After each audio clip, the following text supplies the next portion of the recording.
안녕하세요. 2025년 가족법인 자산승계랑 절세 전략 가이드인데요.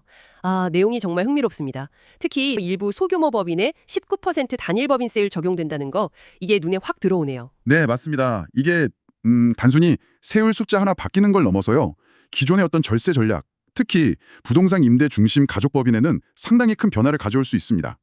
뭐랄까, 개인 사업자하고 과세 형평성을 맞추려는 그런 조치이기도 하고요. 자, 그럼 이 새로운 세법 환경, 여기서 가족법인을 어떻게 잘 활용할 수 있을지 그 핵심 전략들을 좀 깊이 파고 들어가 보죠.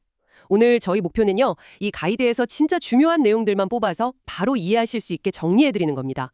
주주 구성부터 이익 관리까지 뭘 주목해야 할까요? 가장 먼저 역시 그 19% 단일세율 이거부터 짚어봐야겠죠. 근데 이게 모든 소규모 법인에 다 적용되는 건 아니라고요. 자료에 성실 신고 확인 대상 법인이라고 딱 명시되어 있던데 구체적으로 어떤 법인을 말하는 건가요? 좀 복잡한 것 같기도 하고요. 네, 맞아요. 이게 딱 세 가지 요건을 다 갖춰야 하는데요. 첫째는 부동산 임대업이 주된 사업이어야 하고요. 두 번째로 이자나 배당, 또 부동산 임대소득 합친 게 전체 매출의 반, 50% 이상이어야 하고요. 그리고 세 번째가 중요한데 상시 근로자 수가 5명 미만이면서 그 지배주주랑 특수관계인 지분 합친 게 또 50%를 넘어야 해요. 이 세 가지를 다 충족하면 19% 단일세율이 적용되는 거죠. 기존에는 9%부터 시작하는 누진세율이었는데 말이죠. 아하, 그렇군요. 그럼 이게 꼭 유리한 것만은 아니겠네요. 어떤 경우에는 특히 이익이 좀 적은 경우에는 오히려 세금이 늘 수도 있겠어요. 정확합니다. 바로 그 점이에요. 과세 표준이 낮은, 그러니까 이익이 적은 법인은요. 기존 누진세율보다 오히려 세부담이 늘 수 있다는 거죠. 특히 부동산 임대 목적으로 만든 가족법인들, 예전만큼 매력이 크지 않을 수 있어요. 물론 개인소득세 최고세율 45%보다는 아직 낮긴 하지만 단순히 이 세율 차이만 보고 법인을 덜컥 만드는 건 좀 더 신중해야 한다는 거죠. 그리고 성실신고 확인서, 이거 제때 안 내면 가산세도 있고요. 그렇군요. 그럼 세율 변화 말고 또 어떤 전략이 중요해질까요? 자료에서는 그 주주 및 지분 구조 설계, 이걸 되게 강조하던데요. 네, 이게 정말 중요합니다. 왜냐면요, 장기적인 자산 승계하고 절세를 생각하면 핵심이거든요. 그러니까 자녀나 배우자, 더 나아가서 손자녀까지도 미리 주주로 참여시키고 지분을 어떻게 나눌지 설계하는 게 중요해요. 그래야 나중에 자산 가치가 확 올랐을 때 증여세나 상속세 부담을 좀 효과적으로 줄일 수 있거든요. 또 지분 구조를 잘 짜놓으면 경영권 분쟁 같은 것도 미리 좀 막을 수 있고요. 안정적인 승계에도 도움이 되죠. 정관의 우선주 같은 걸 활용하는 방법도 있고요. 이야기가 나와서 말인데 가이드에서 차등 배당 전략, 이거 진짜 흥미롭게 봤거든요. 이걸 쓰면 절세 효과가 그렇게 크다고요? 실효세율 4%대까지 가능하다는 말도 있던데. 네네. 그게 가능한 시나리오가 있습니다. 핵심은 이거예요. 부모님이 대주주인 모 법인이 있잖아요. 거기서 자녀 등이 주주로 있는 가족법인, 그러니까 법인 주주 쪽으로 배당이 가도록 설계를 하는 겁니다. 이때 그 가족법인이 모법인 지분을 20% 이상 갖고 있으면요. 받는 배당금의 80%가 법인세 과세 대상에서 빠져요. 이걸 어려운 말로 입금 불산입이라고 하죠. 이걸 잘 활용하면 법인 단계에서 내는 실효세율이 진짜 4% 정도까지 떨어질 수 있는 거죠. 개인 배당소득세 생각하면 엄청난 차이죠. 와, 4%대라니? 진짜 파격적인데요?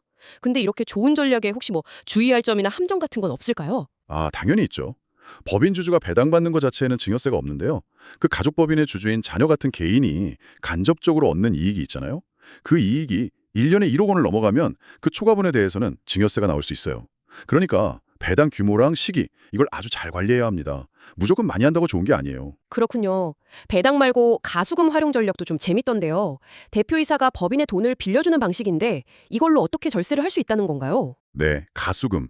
대표이사가 법인의 자금을 빌려주고 그 돈을 예를 들어서 자녀가 그 법인 주식을 살 때 자금으로 쓰게 하는 그런 시나리오를 생각해 볼 수 있어요. 여기서 중요한 건 이자율인데요. 법인이 대표이사한테 적정 이자율 2025년 기준으로는 연 4.6%인데 이걸 맞춰서 이자를 줘야 해요. 만약 이자를 아예 안 주거나 너무 낮게 주면 그 차액만큼 증여로 보거든요. 근데 연간 증여로 보는 이익이 1억 원까지는 증여세가 없어요. 이걸 역으로 계산하면 대략 한 21억 7천만 원 정도까지는 무이자로 불려줘도 당장 증여세 문제는 안 생긴다는 계산이 나와요. 자금 출처도 명확해지고 법인 레버리지를 활용하는 방법 중 하나죠. 법인에 쌓인 이익잉여금 이거 빼내는 방법으로 주식 소각이 언급됐는데 이건 일반 배당이랑 비교해서 뭐가 더 좋은 건가요? 주식 소각. 예를 들어 배우자한테 주식을 증여하는 거예요. 6억 원까지는 증여세 공제가 되잖아요. 그 증여한 주식을 법인이 다시 사서 소각하는 방식이죠.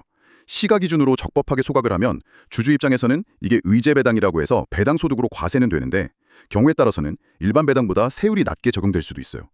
이게 2024년에 대법원 판결로 합법성도 인정받았고요. 다만 상법 절차를 아주 철저하게 지키고 거래 자체가 진짜 실질이 있어야 한다는 전제가 붙습니다. 그냥 형식만 갖추면 안 돼요. 듣고 보니 부동산 같은 실물 자산 관리하는데도 가족법인이 유리한 점이 또 있겠네요. 그렇습니다. 부동산 자체를 자녀한테 바로 증여하거나 상속하는 것보다 가족법인의 주식, 그러니까 지분 형태로 넘겨주는 게 절차도 좀 간편하고 세금 면에서도 유리할 수 있죠. 또 법인 이름으로 임대소득 같은 걸 관리하면 개인으로 받을 때 높은 건강보험료, 이것도 좀 줄일 수 있는 효과가 있고요. 그리고 세대 생략증여라고 해서 할아버지 할머니가 손자녀한테 바로 주식을 증여하는 것도 가능하고요. 장기적으로 보면 자산 불리고 승계하는 데 유리한 구조죠. 마지막으로 그 소득 분산이랑 레버리지 효과, 이건 어떻게 활용될 수 있을까요? 네, 법인을 통해서 번 돈, 예를 들어 임대소득 같은 걸요, 급여나 배당 형태로 가족 구성원들한테 나눠주는 거예요. 그러면 높은 누진세율 구간을 피해서 전체 세부담을 낮출 수 있죠. 그리고 또 성인 자녀한테 10년에 5천만 원까지 증여세 없이 줄 수 있잖아요. 이걸로 초기 자본금을 만들어주고 그 다음에 법인 명의로 대출을 받아서 부동산 같은 자산을 사는 거죠. 레버리지 효과를 이용하는 거예요. 특히 의사나 변호사 같은 고소득 전문직 분들은 개인소득이랑 연동되는 건강보험료 부담이 큰데 이걸 줄이는데도 꽤 유용하게 쓰일 수 있습니다. 네, 오늘 이야기를 종합해보면 2025년 세법 변화 때문에 가독법인을 활용한 자산 승계나 절세 전략이 훨씬 더 정교해져야 하는군요. 단순히 19% 단일세율 이것만 볼 게 아니라 주주 구성부터 시작해서 배당 방식, 가수금 활용, 또 이익잉여금 빼내는 방법으로 주식 소각 같은 것들, 자산 관리 효율성까지 정말 모든 요소를 다 엮어서 생각해야 한다는 말씀이시네요. 정확합니다. 오늘 살펴본 전략들이 다 장점도 있지만 동시에 고려해야 할 법적인 요건이나 세무 리스크가 다 있어요. 그래서 각자의 상황이나 목표에 맞춰서 전문가랑 충분히 상담하고 그야말로 최적의 맞춤 계획을 세우는 게 무엇보다 중요합니다. 여기서 제가 한 가지 좀 더 생각해볼 질문을 던져드리고 싶은데요. 이런 세법 변화나 점점 복잡해지는 전략들이 단순히 어떻게 세금 줄여서 자산 넘겨줄까 하는 그런 기술적인 문제에만 머무를까요? 아니면 앞으로 우리가 가족의 사업이나 가족의 자산을 어떤 가치관으로 이어나갈지, 그러니까 가족 유산, 영어로 하면 패밀리 레거시라고 하죠. 이 본질적인 의미에 대해서도 다시 한번 생각하게 만드는 계기가 될 수 있지 않을까요?